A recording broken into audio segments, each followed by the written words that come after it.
Hello, good morning friends. Welcome back to our YouTube education channel Learn It.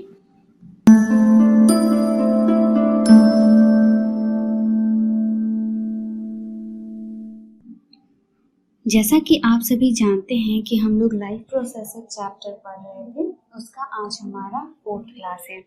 3 classes हम पहले ही कर चुके हैं। हमने लास्ट क्लास में डाइजेशन के बारे में पढ़ा था, तो बच्चों आज हम उसे एक बार रिवाइज करेंगे, उसके बाद हम अपना नेक्स्ट टॉपिक स्टार्ट करेंगे। ओके, तो स्टार्ट करने से पहले मैं चाहती हूँ कि अगर आपको मेरा सेशन अच्छा लगता है तो प्लीज़ इसे लाइक करें और शेयर करें और हमारे चैनल को सब्सक्राइब करें। तो चलिए स्टार्ट करते हैं। सबसे पहले हम लोग डाइजेशन को एक बार रिवाइज डाइजेशन टॉपिक को एक बार रिवाइज कर लेते हैं। तो सबसे पहले डाइजेशन स्टार्ट होता है हमारे माउथ से। सबसे पहले हमारे माउथ में फूड पार्टिकल्स जाते हैं, वहाँ से फूड पार्टिकल्स का ब्रेकडाउन होता है और हमारे माउथ में सैलिवरी ग्लैंड्स होते हैं जो सैलाइवा सीक्रेट करते हैं, और सैलाइवा सैलिवरी अमाइलेज नाम का एक एंजाइम कंटेन करते हैं जो माउथ में डाइजेशन करने में हेल्प करता है। उसके बाद फूड पार्टिकल्स ओएसोफेगस, जिसे हम फूड पाइप भी कहते हैं, वहाँ से होते हुए हमारे स्टमक में एंटर करता है। हमारे स्टमक में जैसा कि आप जानते हैं हाइड्रोक्लोरिक एसिड रिलीज होता है, पेप्सिन एंजाइम रिलीज होता है और म्यूकस रिलीज होता है।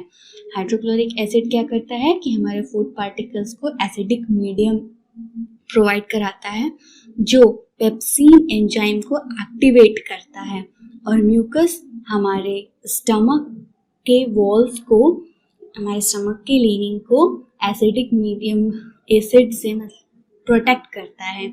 उसके बाद स्टमक से हमारा जो फूड पार्टिकल्स होते हैं वो स्मॉल इंटेस्टाइन में एंटर करते हैं।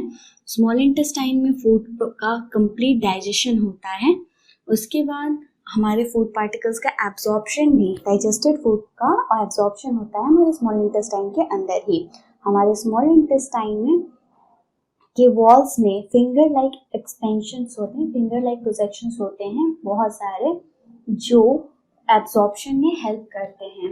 वो हमारे स्मॉल इंटेस्टाइन का सरफेस एरिया बढ़ा देते हैं एब्जॉर्प्शन के लिए, फूड के एब्जॉर्प्शन के लिए। उसके बाद जो अनएब्जॉर्ब्ड फूड मटेरियल्स बच जाते हैं वो स्मॉल इंटेस्टाइन से लार्ज इंटेस्टाइन में आते हैं। वहाँ पे वाटर का एब्जॉर्प्शन होता है, लार्ज इंटेस्टाइन में वाटर का एब्जॉर्प्शन होता है। देन जो वेस्ट मटेरियल बच जाता है वो एनल स्फिंक्टर की हेल्प से बाहर आ जाता है। ओके, ये हमारा डाइजेशन प्रोसेस यहाँ कंप्लीट होता है। नेक्स्ट हम लोगों ने कुछ क्वेश्चंस कल पढ़ा था जिसे हमें आज डिस्कस करना है। तो हमारा फर्स्ट क्वेश्चन था, what are the differences between autotrophic nutrition and heterotrophic nutrition. Autotrophic nutrition में और हेटरोट्रॉपिक न्यूट्रिशन में क्या डिफरेंस होते हैं? तो जैसा कि मैंने आप लोगों को पिछली क्लासेस में बताई थी कि ऑटोट्रॉपिक न्यूट्रिशन ऐसा न्यूट्रिशन का मोड है जिसमें ऑर्गेनिजम्स अपना भोजन इनऑर्गेनिक मटेरियल से खुद बनाते हैं, जैसे कि ग्रीन प्लांट्स जो अपना भोजन स्वयं पकाते हैं कार्बन डाइऑक्साइड एंड वाटर की हेल्प से, सनलाइट की हेल्प से, क्लोरोफिल की प्रेजेंस में। और हेटरोट्रॉपिक न्यूट्रिशन ऐसे होते हैं, ऐसा न्यूट्रिशन का मोड है जिसमें जो ऑर्गेनिजम्स होते हैं वो अपने फूड के लिए दूसरे ऑर्गेनिजम्स पे डिपेंड होते हैं।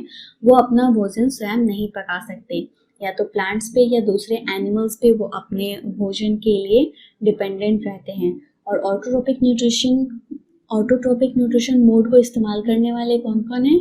Green plants and some bacterias. और हेटरोट्रॉपिक न्यूट्रिशन को यूज करने वाले हैं humans, animals and fungi. Next हमारा क्वेश्चन है, where do plants get each of the raw materials required for photosynthesis. Photosynthesis के लिए जो भी मटेरियल्स, रॉ मटेरियल्स चाहिए प्लांट्स को, वो कहाँ से लेता है? तो सनलाइट से, एयर से एंड सॉइल से। Okay, next, what is the role of the acid in our stomachs. Acid का क्या रोल होता है हमारे स्टमक में। जैसा कि मैंने बताया, एसिडिक मीडियम क्रिएट करने के लिए एसिड का यूज़ होता है हमारे स्टमक में, एंड पेप्सिन एंजाइम को एक्टिवेट करने के लिए। Next question is what is the function of digestive enzymes. Digestive enzymes का क्या फंक्शन होता है। डाइजेस्टिव एंजाइम्स जो होते हैं वो फूड, हमारे बॉडी के अंदर फूड पार्टिकल्स को डाइजेस्ट होने में हेल्प करते हैं। नेक्स्ट हमारा क्वेश्चन है, how is the small intestine design to absorb digested food. Small intestine किस प्रकार डाइजेस्टेड फूड को एब्जॉर्ब करता है। जैसा कि मैंने बताया कि हमारे स्मॉल इंटेस्टाइन के वॉल्स में फिंगर लाइक प्रोजेक्शंस होते हैं बहुत सारे, जिसको हम विलाई कहते हैं, और विलाई की हेल्प से ही स्मॉल इंटेस्टाइन में फूड का एब्जॉर्प्शन होता है। नेक्स्ट हमारा नेक्स्ट टॉपिक है रेस्पिरेशन। अब हम लोग रेस्पिरेशन के बारे में पढ़ेंगे। आज हम रेस्पिरेशन के बारे में पढ़ेंगे। We have discussed nutrition in organisms in the last section. The food material taken in during the process of nutrition is used in cells to provide energy for various life processes. Diverse organisms do this in different ways. Some use oxygen to break down glucose completely into carbon dioxide and water. Some use other pathways that do not involve oxygen. हमने पिछले section में पढ़ा कि कैसे food materials अलग अलग nutrition processes के through हम मतलब ऑर्गेनिजम्स लेते हैं, और हमारे अंदर जो सेल्स होते हैं वो इन फूड पार्टिकल्स का यूज़ करते हैं एनर्जी के लिए, जिसकी ज़रूरत होती है वेरियस लाइफ प्रोसेसेस को कंप्लीट करने के लिए। अलग अलग प्रकार का ऑर्गेनिजम्स अलग अलग तरीके से भोजन को लेते हैं एंड उसका एब्जॉर्प्शन करते हैं, उससे एनर्जी जनरेट करते हैं और उसका यूज़ करते हैं। कुछ ऑर्गेनिजम्स जो होते हैं वो ऑक्सीजन का इस्तेमाल करते हैं ग्लूकोज का ब्रेक डाउन करने के लिए कम्प्लीटली कार्बन डाइऑक्साइड और वाटर के फॉर्म में। कुछ ऑर्गेनिजम्स जो होते हैं वो ऑक्सीजन का इस्तेमाल नहीं करते हैं। In all cases, the first step is the breakdown of glucose, a 6-carbon molecule, into a 3-carbon molecule called pyruvate. लेकिन सारे प्रोसेसेस में जितने ऑर्गेनिजम्स हैं, जितनी तरह की प्रोसेसेस यूज़ करते हैं फूड को डाइजेस्ट करने के लिए, उन सब में सबसे पहले ग्लूकोज का ब्रेकडाउन होता है। ग्लूकोज एक 6 कार्बन का मॉलिक्यूल होता है जिसका ब्रेकडाउन होके वो सबसे पहले 3 कार्बन मॉलिक्यूल में कन्वर्ट होता है, जिसको पाइरूवेट कहते हैं। This process takes place in the cytoplasm, और ये जो प्रोसेस है ग्लूकोज का यानी कि 6 कार्बन मॉलिक्यूल ग्लूकोज का 3 कार्बन मॉलिक्यूल पाइरूवेट में कन्वर्ट होने का, वो कहाँ होता है, साइटोप्लाज्म के अंदर। फर्दर द पाइरूवेट में be converted into ethanol and carbon dioxide. आगे ये जो पाइरूवेट है ये भी ब्रेक डाउन होके इसका कन्वर्जन इथेनॉल और कार्बन डाइऑक्साइड में हो जाता है।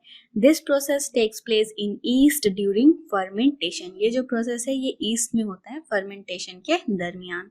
Since this process takes place in the absence of oxygen it is called anaerobic respiration. ये जो प्रोसेस है यानी कि पाइरूवेट का इथेनॉल और कार्बन डाइऑक्साइड में कन्वर्ट होने का जो प्रोसेस है ये ऑक्सीजन के एब्सेंस में होता है, इसीलिए इसे एनारोबिक रेस्पिरेशन कहते हैं। Breakdown of pyruvate using oxygen takes place in mitochondria.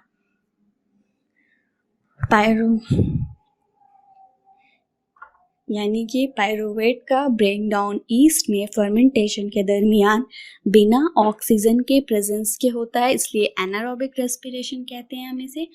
और पाइरूवेट का कन्वर्जन ये कार्बन डाइऑक्साइड एंड इथेनॉल में माइटोकॉन्ड्रिया में ऑक्सीजन के प्रेजेंस में होता है, इसलिए इसे एरोबिक रेस्पिरेशन कहते हैं। This process breaks up 3 carbon pyruvate molecules to give 3 molecules of carbon dioxide. इस प्रोसेस में पाइरूवेट जो होता है, जो 3 कार्बन मॉलिक्यूल होता है, ये ब्रेक डाउन होके 3 कार्बन डाइऑक्साइड का मॉलिक्यूल देता है। The other product is water, और जो दूसरा प्रोडक्ट होता है कार्बन डाइऑक्साइड के अलावा वो वाटर होता है. Since this process takes place in the presence of oxygen it is called aerobic respiration.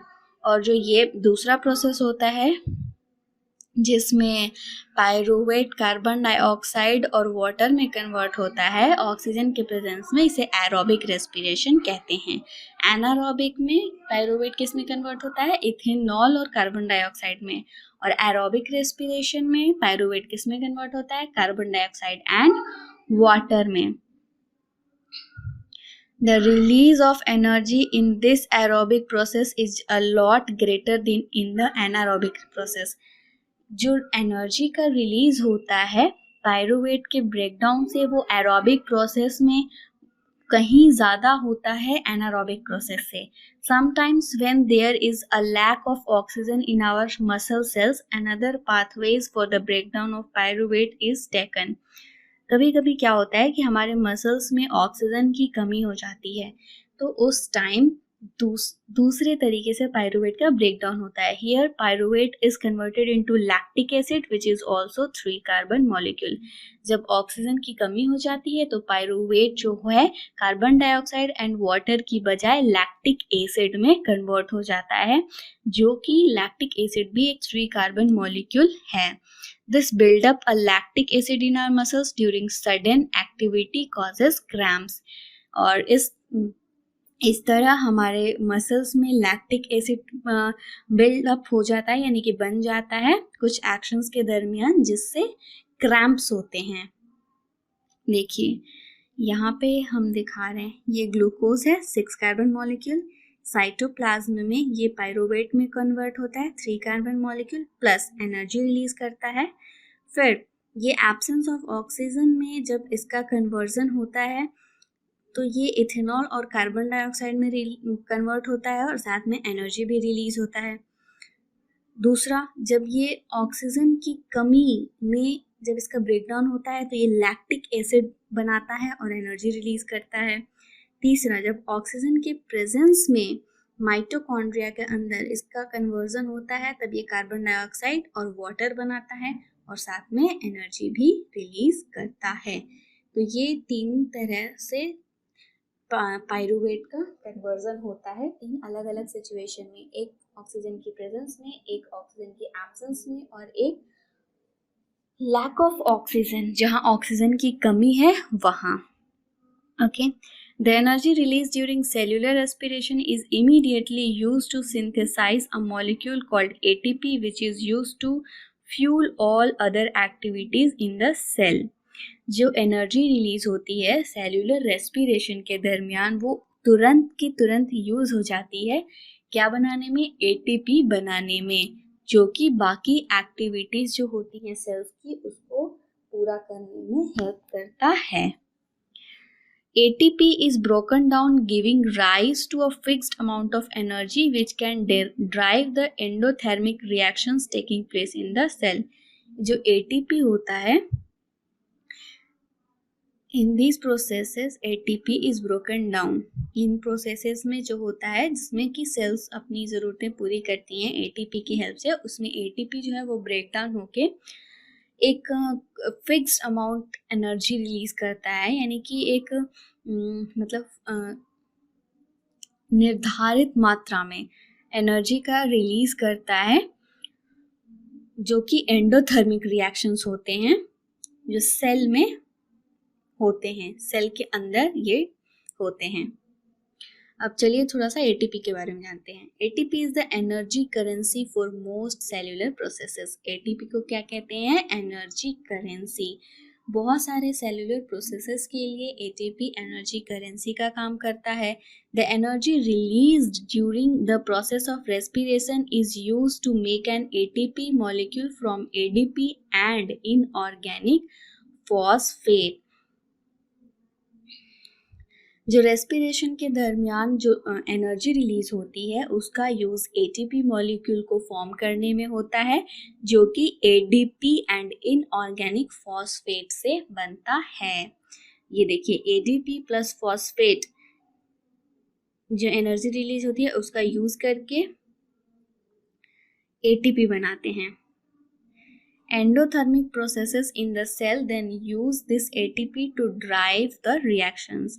फिर जो सेल के अंदर एंडोथर्मिक प्रोसेसेस होती हैं उसमें ये इन ATP का इस्तेमाल होता है. When the terminal phosphate linkage in ATP is broken using water, the energy equivalent to 30.5 kilojoule per mole is released. जब टर्मिनल फॉस्फेट लिंकेज जो होता है एटीपी में वो टूटता है वाटर के यूज से, वाटर का यूज करके एनर्जी जो उस दरमियान जो एनर्जी रिलीज होती है वो 30.5 किलोजूल पर मोल की रिलीज होती है. Think of how a battery can provide energy for many different kinds of uses. It can be used to obtain mechanical energy, light energy, electrical energy and so on. अब एक question है जो आपको सोचना है कि जो बैटरी होती है वो अलग अलग काम के लिए डिफरेंट तरह की एनर्जी कैसे रिलीज करती है. जैसे इसे हम मैकेनिकल एनर्जी ऑब्टेन करने के लिए भी इस्तेमाल कर सकते हैं, लाइट एनर्जी, इलेक्ट्रिकल एनर्जी और भी बहुत सारी. Similarly, ATP can be used in the cell for the contraction of muscles, protein synthesis, conduction of nervous impulses and many other activities. इसी तरह ATP भी जो है वो सेल में बहुत सारे कामों के लिए इस्तेमाल होती है, जैसे कि मसल्स को कॉन्ट्रैक्ट करने के लिए, प्रोटीन सिंथेसिस के लिए, nervous conduction of nervous impulses and many other activities. Since the aerobic respiration pathway depends on oxygen, aerobic organisms needs to ensure that there is sufficient intake of oxygen. जैसा कि आप सभी ने पढ़ा कि जो एरोबिक रेस्पिरेशन है वो ऑक्सीजन पर डिपेंड करता है, इसलिए जो एरोबिक ऑर्गेनिजम्स हैं ये ज़रूरी है कि वो इंश्योर करें कि उनके बॉडी में एक सफिशिएंट अमाउंट में ऑक्सीजन जा रहा है. We have seen that plants exchange gases through stomata and the large intercellular spaces ensure that all cells are in contact with air. हमने देखा है कि जो प्लांट्स है वो गैसेस का एक्सचेंज कैसे करते हैं, स्टोमाटा के through. And the large intercellular spaces, और जो इंटरसेल्यूलर स्पेसेस होती हैं वो इंश्योर करती हैं कि सेल्स जो हैं वो सारे सेल्स एयर की कांटेक्ट में हों. Carbon dioxide and oxygen are exchange by diffusion here. यहाँ पे कार्बन डाइऑक्साइड और ऑक्सीजन का जो ये होता है एक्सचेंज होता है वो डिफ्यूजन के प्रोसेस के थ्रू होता है. they can go into cells or away from them and out into the air. Carbon dioxide और ऑक्सीजन जो है वो सेल्स के अंदर जा सकती हैं और सेल से बाहर भी निकल सकती हैं. ओके, हवा में फिर से मिल सकती हैं. The direction of diffusion depends upon the environmental condition and the requirement of the plant. ये जो डायरेक्शन होता है डिफ्यूजन का वो डिपेंड करता है इन्वायरमेंट के कंडीशन पे और प्लांट की रिक्वायरमेंट पे कि क्या प्रोसेस होगा. कार्बन डाइऑक्साइड बाहर जाएगा, ऑक्सीजन अंदर आएगा, या ऑक्सीजन बाहर जाएगा, कार्बन डाइऑक्साइड अंदर आएगा.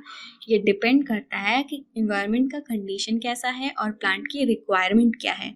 At night when there is no photosynthesis occurring, CO2 elimination is the major exchange activity going on. रात के टाइम में जब फोटोसिंथेसिस का प्रोसेस नहीं होता है तब कार्बन डाइऑक्साइड जो है वो एलिमिनेट होता है. मतलब ज़्यादा मात्रा में कार्बन डाइऑक्साइड एलिमिनेट होने का कार्य होता है, यानी कि कार्बन डाइऑक्साइड को बाहर निकालने का काम होता है. During the day CO2 generated during respiration is used up for photosynthesis, hence there is no CO2 release. दिन के दरमियान जो CO2 जनरेट होता है वो रेस्पिरेशन के दरमियान वो यूज हो जाता है फोटोसिंथेसिस में, इसलिए CO2 रिलीज नहीं होता है प्लांट से दिन के टाइम में. Instead oxygen release is the major event at this time. दिन के टाइम में ऑक्सीजन रिलीज प्लांट से ऑक्सीजन रिलीज होने का मेजर कार्य होता है. रात के दरमियान ज़्यादा अमाउंट में CO2 रिलीज होता है प्लांट से और दिन के दरमियान ऑक्सीजन रिलीज होता है, क्योंकि जो कार्बन डाइऑक्साइड होता है दिन के दरमियान रेस्पिरेशन के प्रोसेस में जो प्रोड्यूस होता है वो फोटोसिंथेसिस में यूज हो जाता है दिन के टाइम में, इसलिए दिन के टाइम में सिर्फ ऑक्सीजन रिलीज होता है प्लांट से. Animals have evolved different organs for the uptake of oxygen from the environment and for getting rid of the carbon dioxide produced. जो जानवर होते हैं उनके पास अलग अलग ऑर्गन्स होते हैं ऑक्सीजन को लेने के लिए एनवायरनमेंट से और कार्बन डाइऑक्साइड को रिलीज करने के लिए। Terrestrial animals can breathe the oxygen in the atmosphere but animals that live in water need to use the oxygen dissolve in water. Terrestrial animals यानी कि जो लैंड पर ज़मीन पर रहने वाले एनिमल्स हैं वो जो है ऑक्सीजन को ब्रीथ कर सकते हैं यानी कि सांस ले सकते हैं जो एटमॉस्फेयर में ऑक्सीजन है उससे। लेकिन जो एनिमल्स हैं जो वाटर में रहते हैं उनको अपनी ऑक्सीजन रिक्वायरमेंट जो वाटर में ऑक्सीजन डिजॉल्व होती है यानी कि मिली हुई होती है उससे पूरी करनी होती है। Since the amount of dissolved oxygen is fairly low compared to the amount of oxygen in the air, the rate of breathing in aquatic organisms is much faster than that seen in terrestrial organisms. चूँकि जो oxygen का amount होता है वो पानी में जितना dissolve होता है वो एयर में जो ऑक्सीजन प्रेजेंट है उसके कंपेयर में बहुत कम होता है। इसलिए ऑक्सीजन रेस्पिरेशन रेट जो होता है वो पानी के एनिमल्स का यानी कि पानी में रहने वाले जीवों का ज़्यादा होता है उसके कंपैरिजन में जो एनिमल्स लैंड पर रहते हैं। Fishes take in water through their mouths and force it past the gills where the dissolved oxygen is taken up by blood. मछलियाँ जो होती हैं वो पानी को मुंह में लेती हैं और इसको उनके गिल्स में पास करती हैं जहाँ पे जो डिजॉल्व्ड ऑक्सीजन होता है वो उनके ब्लड के द्वारा ले लिया जाता है। Terrestrial organisms use the oxygen in the atmosphere for respiration. और जो लैंड पर रहने वाले ज़मीन पर रहने वाले ऑर्गेनिजम्स हैं वो एटमॉस्फेरिक ऑक्सीजन का यूज करते हैं रेस्पिरेशन के लिए। This oxygen is absorb by different organs in different animals. और ये जो ऑक्सीजन है जो एयर में है वो डिफरेंट एनिमल्स के डिफरेंट ऑर्गन्स के थ्रू एब्जॉर्ब किया जाता है।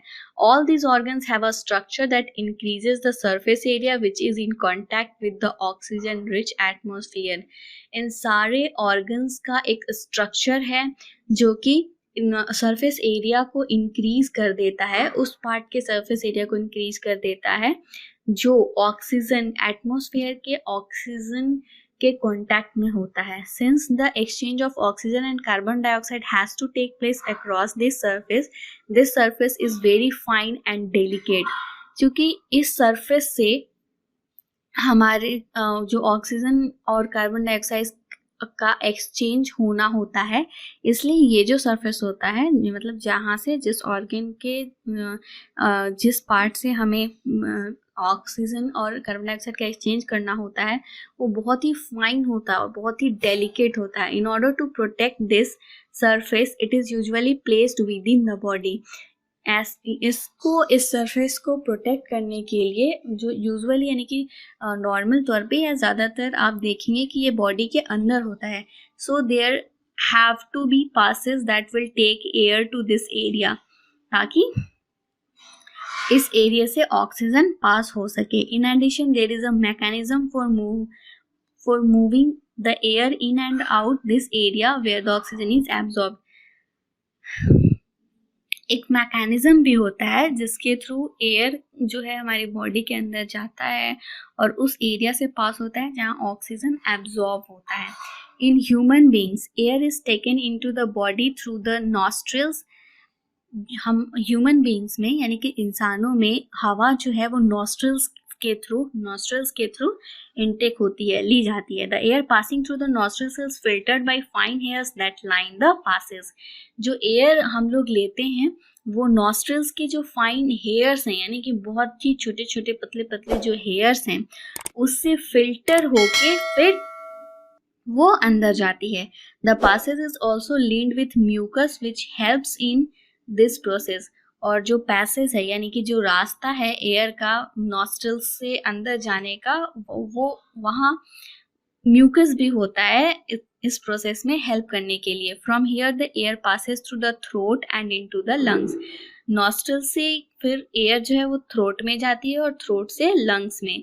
Rings of cartilage are present in the throat में जो क्या प्रेजेंट होता है, rings of cartilage. This ensure that the air passes does not collapse. जो ये इंश्योर करता है कि जो एयर पास हो रहा है वो कोलैप्स ना करे। within the lungs के अंदर. The passage divides into smaller tubes which finally terminate in balloon-like structure which are called alveoli. अब जो पैसेज है वो बहुत ही छोटे छोटे ट्यूब्स में डिवाइड होता है जो कि फाइनली बलून लाइक स्ट्रक्चर में बदल जाता है जिसको हम एल्वियोली कहते हैं. मतलब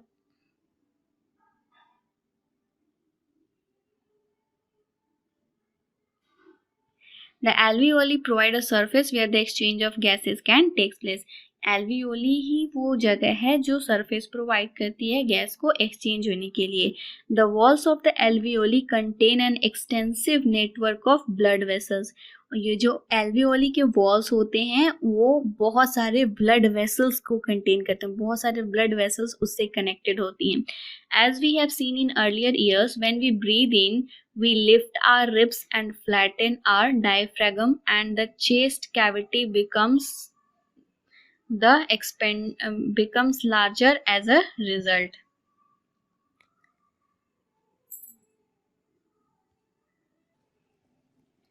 जैसा कि हम सभी ने पिछले सालों में कि जब हम लोग सांस लेते हैं तो हम अपने रिब्स को लिफ्ट करते हैं, थोड़ा सा ऊपर उठाते हैं और डायफ्रागम को फ्लैटन करते हैं और हमारा डायफ्रागम मतलब जो होता है वो फ्लैट हो जाता है and the chest cavity becomes larger as a result. और इसका जो रिजल्ट होता है यानी कि जो हमारा ये रिब अपलिफ्ट होता है एंड हमारा डायफ्रागम फ्लैट हो जाता है, इससे क्या होता है कि जो हमारा चेस्ट कैविटी है वो बड़ा हो जाता है. Because of this air is sucked into the lungs and feels the expanded alveoli. और इसी वजह से जो एयर होता है वो हमारे लंग्स में शक हो जाता है यानी कि पूरे लंग्स उसको एब्जॉर्ब कर लेते हैं, सोख लेते हैं जो एक्सपेंडेड एल्वियोली को फील करते हैं. The blood brings carbon dioxide from the rest of the body for release into the alveoli and the oxygen in the alveolar air is taken up by blood in the alveolar blood vessels to be transported to all the cells in the body. जो blood vessels connected होते हैं alveoli से वो बाकी body के बाकी part से carbon dioxide को लेके आते हैं और ऑक्सीजन के साथ एक्सचेंज करते हैं. एल्वियोलर एयर जो फिल्ड होता है ऑक्सीजन से उसको लेते हैं और वहाँ कार्बन डाइऑक्साइड को रिलीज करते हैं और ऑक्सीजन को पूरे बॉडी के सेल्स तक पहुंचाते हैं. During the breathing cycle when air is taken in and let out the lungs always contain a residual volume of air so that there is sufficient time for oxygen to be absorbed and for the carbon dioxide to be release. हर जो breathing cycle है उसमें जब भी हम लोग सांस लेते हैं और सांस छोड़ते हैं उस दरमियान क्या होता है यानी कि जब हम लोग ऑक्सीजन लेते हैं और कार्बन डाइऑक्साइड बाहर निकालते हैं उस दरमियान क्या होता है कि जो हमारा लंग्स है वो कुछ एयर का कुछ वॉल्यूम हमेशा अपने पास रखता है ताकि सफिशिएंट टाइम मिले ऑक्सीजन को एब्जॉर्ब होने के लिए और कार्बन डाइऑक्साइड को रिलीज होने के लिए. When the body size of animals is large, the diffusion process alone cannot take care of oxygen delivery to all parts of the body.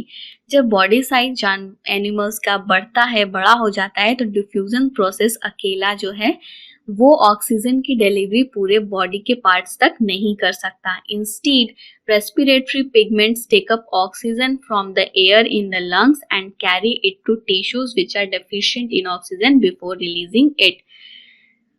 बल्कि क्या होता है कि जो रेस्पिरेटरी पिगमेंट्स होते हैं वो ऑक्सीजन को हवा से लेते हैं लंग्स में और उसको कैरी करते हैं टिश्यूज तक जहां ऑक्सीजन की कमी होती है ऑक्सीजन को रिलीज करने से पहले. In human beings the respiratory pigment is haemoglobin which has a very high affinity for oxygen.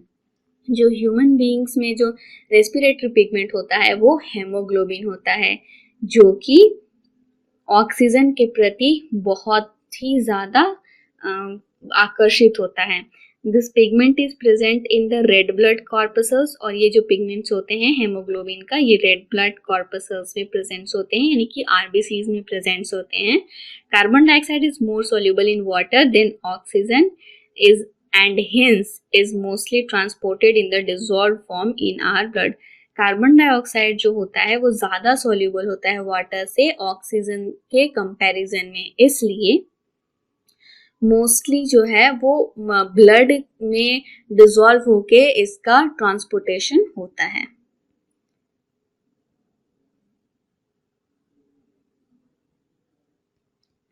ये देखिए यहाँ फिगर से एक बार हम लोग देख लेते हैं रेस्पिरेशन प्रोसेस को। ये हमारा नॉस्ट्रिल नेजल पासेस, यहाँ से हम एयर को लेते हैं, फिर ये mouth cavity, this is pharynx and लैरिंग्स, nostril से थ्रोट में आता है, फिर फेरिंग्स लैरिंग्स होते हुए देन ट्रैकिया में एंटर करता है, ट्रैक जहाँ रिंग्स ऑफ कार्टिलेज प्रेजेंट होते हैं, देन लंग्स में एंटर करता है, लंग्स जो रिब से कवर होते हैं लंग्स में, फिर एल्वियोली में ये डिफ्यूज होते हैं, एल्वियोली की हेल्प से हमारे लंग्स में ऑक्सीजन एब्जॉर्ब होते हैं, वहाँ पे एल्वियोलर सेल्स में ही ऑक्सीजन और कार्बन डाइऑक्साइड का एक्सचेंज होता है और वहाँ से ब्लड वेसल ऑक्सीजन को लेके पूरी बॉडी को ट्रांसपोर्ट करते हैं ऑक्सीजन, और कार्बन डाइऑक्साइड बाहर निकलता है लंग्स से होते हुए, फिर कार्बन डाइऑक्साइड बाहर निकल जाता है। ओके, ये देखिए फिगर में देखिए ये लंग्स है, ये रिब्स है, ये डायफ्रागम, ये हमारा एल्वियोलर सेल्स। नेक्स्ट हमारे पास कुछ क्वेश्चंस हैं। First is what advantage over an aquatic organism does a terrestrial organisms have with regard to obtain oxygen for respiration। हमारा क्वेश्चन है कि क्या एडवांटेज है टेरेस्ट्रियल एनिमल को एक्वेटिक ऑर्गेनिज्म से ऑक्सीजन रेस्पिरेशन के लिए ऑक्सीजन ऑब्टेन करने में एडवांटेज क्या है लैंड पे रहने वाले जीवों को पानी में रहने वाले जीवों से। दूसरा है what are the different ways in which glucose is oxidised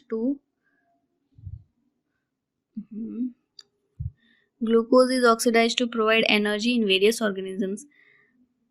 क्या डिफरेंट वेज हैं ग्लूकोज को ऑक्सीडाइज करने के, एनर्जी बहुत सारे अलग अलग ऑर्गेनिजम्स में एनर्जी रिलीज करने के लिए, एनर्जी प्रोवाइड करने के लिए।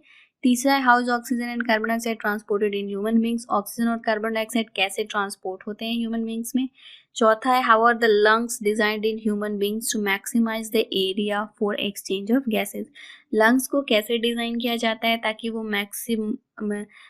ह्यूमन बींग्स में मैक्सिमम एरिया को मैक्सिमाइज करने के लिए गैसेस को एक्सचेंज करने के उससे। ठीक है, नेक्स्ट क्वेश्चन हमारा अगला टॉपिक होगा ट्रांसपोर्टेशन। ओके, तो ट्रांसपोर्टेशन इन ह्यूमन बींग्स हम लोग पढ़ने जा रहे हैं। Next topic, we have seen in various sections that blood transports food, oxygen and waste materials in our bodies. हमने अलग अलग सेक्शन में देखा है कि जो ब्लड होता है, ब्लड ही हमारा ट्रांसपोर्ट करता है फूड को भी, ऑक्सीजन को भी और वेस्ट मटेरियल्स को भी हमारे बॉडी के अंदर। In class 9 we learned about blood being a fluid connective tissue. 9th class में हमने पढ़ा है कि ब्लड एक फ्लूइड कनेक्टिव टिश्यू है। Blood consist of a fluid medium called plasma in which the cells are suspended. Blood जो है एक फ्लूइड मीडियम कंसिस्ट करता है, जिसको फ्लूइड मीडियम है, मतलब मान सकते हैं कि फ्लूइड मीडियम है ब्लड, जिसको हम लोग प्लाज्मा कहते हैं। In which the cells are suspended, जिसमें सेल्स जो है वो सस्पेंडेड होते हैं। ब्लड में प्लाज्मा होता है जो फ्लूइड मीडियम होता है, उसी में सेल्स सस्पेंडेड होते हैं। Plasma transport food, carbon dioxide and nitrogenous wastage in dissolve form.